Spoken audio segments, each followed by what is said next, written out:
안녕하세요. 갤러리 봉 관장 배경주입니다. 오늘은 시대를 초월한 사랑의 미학을 이야기하고자 하는데요. 사랑을 색으로 표현하면 무슨 색일까요? 한 사람은 푸른색으로, 한 사람은 황금빛으로 그림을 그렸던 화가 이야기를 해드리도록 하겠습니다.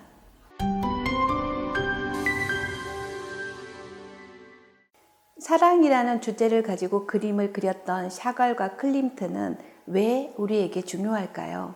두 사람의 전혀 다른 출신, 배경, 시대, 스타일, 그러나 사랑을 말하는 공통점이 같는데요. 샤갈의 사랑은 푸른색으로, 클림트는 황금빛의 욕망으로 그림을 그린 화가인데요. 좀 더 두 작가들의 비교 분석을 하면서 이야기해 드리도록 하겠습니다. 그럼 먼저 샤갈에 대한 이야기 해볼까요? 샤갈은 한 여자를 그림에 등장시키는데요. 오랫동안 사랑하는 여인을 그림에 그려온 것으로 유명합니다. 벨라라고 하는 여인이 있는데요. 어린 시절 벨라를 보고 첫눈에 반해서 그의 모든 것은 나의 전부였다라고 이야기를 할 만큼 벨라에 대한 사랑이 아주 각별하다라고 할 수 있는데요. 여러분 이런 그림을 보세요. 얼마나 아름다우면 결혼식 장면의 사진을 이렇게 공중에서 부유하는 듯한 그림을 그렸다라고 할 수 있겠습니다. 또한 색채가 너무 아름다운 색이죠. 이렇게 아름다운 색과 형태를 지녔던 샤갈의 그림들은 오늘날에도 아주 사랑스러운 그림으로 잘 알려져 있습니다. 너무나 사랑하는 벨라를 다른 그림으로도 그렸는데요. 이 그림은 생일이라는 그림이에요. 이 그림 보세요. 너무 아름답죠? 생일이라는 그림인데요. 아마 샤갈 생일에 벨라가 꽃을 들고 찾아온 장면을 이렇게 그림으로 표현한 것인데요. 얼마나 좋았으면 이 그림에 붕붕 떠 있는 느낌이죠. 키스하는 장면을 크게 확대해 보면 너무나 사랑스러운 눈빛으로 교환하고 있는 장면이 되겠어요.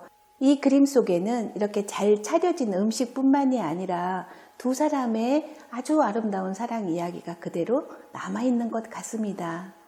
샤갈은 러시아에서 태어나는데요. 아버지는 청어 장수였고 엄마는 야채 가게를 했다라고 알려져 있어요. 러시아 유대인으로 태어났던 샤갈은 평생에 걸쳐서 유대인이라고 하는 어떤 종교적 아픔을 가지고 있는 사람인데요. 그림 속에 이렇게 푸른색이 등장하고 색이 등장하는 것은 아마도 유대인으로서 겪는 아픔을 표현한 것은 아닐까 하는 생각이 듭니다. 어릴 적 유대인들은 학교도 갈 수 없었는데요. 친구한테 임시 통행증을 빌려서 학교를 다녔다라고 알려져 있는데 아마 그림은 엄청 잘 그렸나 봐요.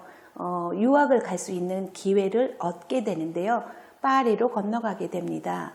파리에서 그림을 그리는 중에 다시 유대인으로서의 많은 압박을 느끼고 미국으로 건너가게 되는데요. 미국에서 생활하면서 가장 아픈 슬픔을 남기게 되는데 그게 바로 사랑하는 여인 벨라가 바이러스에 감염돼서 1944년도에 세상을 등지게 되어지는데요. 한 번도 붓을 놓지 않았던 샤갈은 부인이 죽고 나서 9개월 동안 그림을 못 그렸다라고 하는 일화도 유명합니다. 그러면 이렇게 사랑하는 벨라를 그림으로 그렸던 그림을 좀 더 살펴볼까요? 샤갈은 러시아에서 태어나 파리로 건너가고 미국에서 활동하면서 가장 아픈 마음을 그림으로 넣은 것으로 유명합니다. 이렇게 두 사람의 사랑 이야기를 그리면서도 고향 비테보스크에 대한 이야기를 그림에도 등장시키고요. 여기 보면 에펠탑에 있는 결혼식 하는 장면이라든지 이런 것들은 그 자기가 생활하고 있는 이야기들을 그림의 배경으로 넣은 것으로 유명하죠. 샤갈은 평생 동안 아름다운 그림을 그린 것으로 유명한데요. 아마도 사랑하는 벨라가 있었기 때문에 가능하지 않았나라는 생각이 듭니다. 이렇게 꽃 속에서의 샤갈, 공중에 떠 있는 곳의 샤갈, 또 이렇게 머리에 이고 있는 샤갈 이야기를 보면 벨라와 사랑 이야기는 아주 아름답게 표현한 듯합니다. 황금빛의 사랑으로 그림을 그렸던 클림트에 대해서도 알아보겠습니다. 샤갈은 평생에 걸쳐서 벨라를 이렇게 아름답게 표현했다면 클림트는 여러 여인들이 등장하는데요. 아마도 관능적이고 아름다움을 표현하는 방식에 있어서는 조금 서로 구분된다라고 할 수 있겠습니다. 클림트는 관능, 육체, 욕망, 사랑 이야기를 에로틱하게 그린 것으로 유명한데요. 이 그림을 보시면 임신한 자기 부인을 그림으로 그린 것이에요. 그러면 우리가 탄생이라고 하는 것을 주제로 그림을 그렸을 때는 가장 아름답게 표현하는 것이 원칙이죠. 그런데 굉장히 에로틱하게 임신한 자기 부인을 이렇게 그림으로 표현한 것이다 라고 할 수 있겠습니다. 그런데 이 그림을 좀 더 살펴볼게요. 이렇게 임신한 여자 위에 초년, 중년, 말년의 그림 속에 여기에 들어가는 걸 보면 아마 클림트는 생과 사에 대한 이야기를 그림으로 표현하고 싶었던 이야기인 것 같습니다. 클림트는 이렇게 몸으로 말하는 사랑이라는 주제를 가지고 그림을 그린 것으로도 유명한데요. 이 그림은 아델 블로어 바흐어라고 하는 여인을 이렇게 표현한 것입니다. 너무나 아름다운 여인을 주제로 그렸는데요. 이 여인과는 12년 동안 육체적, 정신적 사랑을 한 여자로 알려져 있습니다.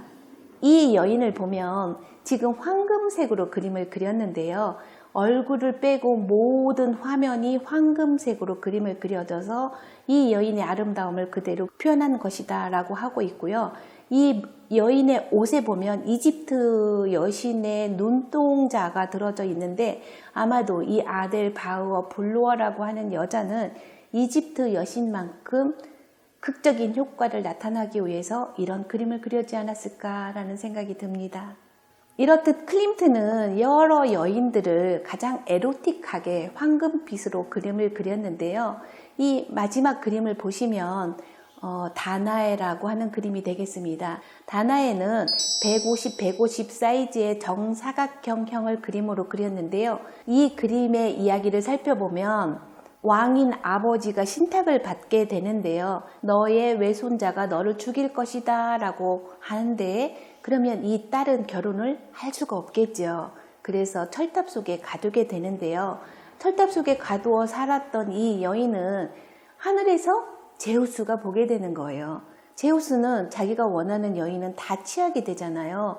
그래서 황금비로 변해서 내려와서 관계를 맺고 있는 장면을 이렇게 클림트가 에로틱하게 표현한 거예요. 그러면 다른 사람들의 다나에는 어떻게 했을까요? 성령이 잉태하는 것으로 그림을 이미지화해서 만들거든요. 그런데 이렇게 클림트는 적나라하게 황금빛으로 변해서 직접적으로 관계를 맺고 있는 장면을 그림으로 넣은 거죠. 이렇게 클림트의 그림에서는 직접적인 사랑을 에로틱하게 표현한 것으로 알려져 있습니다.